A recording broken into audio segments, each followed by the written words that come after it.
السلام علیکم ورحمۃ اللہ وبرکاتہ۔ میت پر رونا کیسا ہے؟ یعنی اگر کسی کے عزیز و اقارب کا انتقال ہو جائے، اس کے گھر میں میت ہو جائے، تو کیا عزیز و اقارب کا رونا اس وقت صحیح ہے یا نہیں ہے؟ شرعی اعتبار سے کیا مسئلہ ہے؟ اسی طریقے سے کیا اگر اس کے رشتہ دار جو ہے اگر روتے ہیں تو اس کی وجہ سے میت کو تکلیف ہوتی ہے، عذاب دیا جاتا ہے، اور شریعت میں کس حد تک رونے کی اجازت ہے؟ یہ ساری باتیں جو ہیں آج کے اس ویڈیو میں جو ہے ہم جانیں گے۔ زمانے جاہلیت کے اندر یہ دستور تھا کہ جب دنیاوی اعتبار سے کوئی بڑا آدمی مرتا تو مرنے سے پہلے اپنے خاندان والوں کو یہ وصیت کر کے جاتا کہ جب میں مر جاؤں تو مجھ پر جو ہے 6 مہینہ یا سال بھر تک جو ہے رویا جائے۔ اب ظاہر سی بات ہے کہ 6 مہینہ اور سال بھر تک کوئی آنسو لے کر کے بیٹھ جائے، یہ ممکن تو نہیں، اس لیے کہ اور بھی کام کرنے ہوتے ہیں، انسان کو کہیں جانا ہوتا ہے۔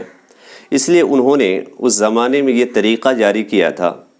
کہ بعض عورتوں کا کام جو ہے صرف رونا دھونا تھا، ان کا پیشہ ہی یہی تھا،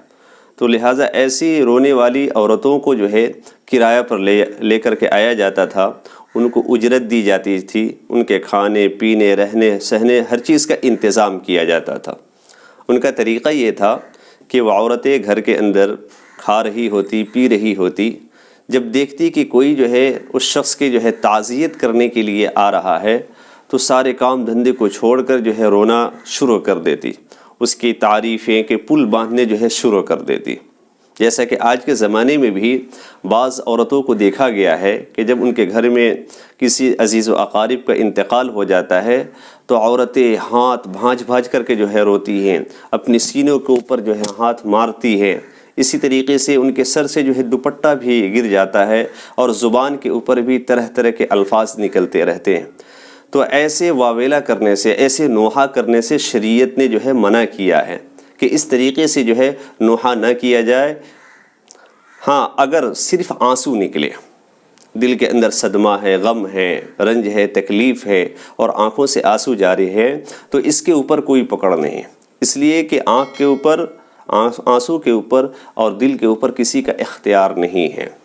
زبان سے کوئی غلط الفاظ نہیں نکلنے چاہیے، اور ظاہر یہ فطرت کے خلاف بھی ہے کہ ظاہر سی بات ہے کہ کوئی کسی کے عزیز و اقارب کا انتقال ہو جائے گا تو اس وقت اس کو صدمہ ہوگا، آنکھ سے تکلیف، آنکھ سے آنسو جو ہے نکلیں گے، کوئی اس وقت خوشی کا مظاہرہ تو نہیں کرتا۔ ایسا تو نہیں کہ کوئی شخص کہنے لگے کہ آئیے میرے ابو کا انتقال ہو گیا، میرے بھائی جان کا انتقال ہو گیا۔ ظاہر سی بات ہے کہ اس وقت صدمہ ہوتا ہے اور یہ ایک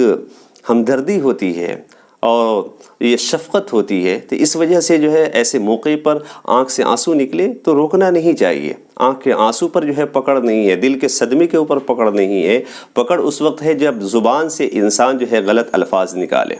حضور پاک صلی اللہ علیہ وسلم کے صاحبزادے حضرت ابراہیم کا جب انتقال ہوا اور آپ صلی اللہ علیہ وسلم وہاں پر گئے تو آپ نے ان کی جدائی میں جو ہے آپ کی آنکھوں سے آنسو جاری ہو گئے۔ حضرت عبد الرحمن ابن عوف رضی اللہ تعالیٰ عنہ نے کہا کہ یا نبی اللہ، آپ کی یہ حالت، اللہ کے نبی صلی اللہ علیہ وسلم نے فرمایا کہ جو ہے آنکھیں آنسو نکالتی ہے اور دل کے اندر غم ہوتا ہے اور یہ کوئی بری حالت نہیں ہے، میں زبان سے وہی کہتا ہوں جو اللہ نے حکم دیا ہے، انا للہ و انا الیہ راجعون۔ تو اس حدیث سے پتہ چلتا ہے کہ اگر کسی کے عزیز و اقارب کا انتقال ہو جائے تو آنکھوں سے اگر آنسو نکلتے ہیں تو اس کے اوپر کوئی پکڑ نہیں ہے۔ پکڑ اور غلط اس وقت ہو جاتا ہے جب انسان جو ہے واویلا کرنے لگے اور اللہ کی قضا پر جو ہے راضی نہ رہے اور زبان سے جو ہے غلط الفاظ جو ہے نکالے۔ تو مجھے امید ہے کہ آج کا یہ کنسیپٹ جو ہے آپ کو کلیئر ہو گیا ہوگا، تو آگے بھی اس ثواب کی نیت سے اس کو شیئر کریں تاکہ ہمارے دوسرے مسلم بھائیوں اور بہنوں کو بھی جو ہے اس بات کا علم ہو سکے۔ ملتے ہیں پھر نیکسٹ ویڈیو کے ساتھ، تب تک کے لیے خدا حافظ۔ السلام علیکم ورحمۃ اللہ وبرکاتہ۔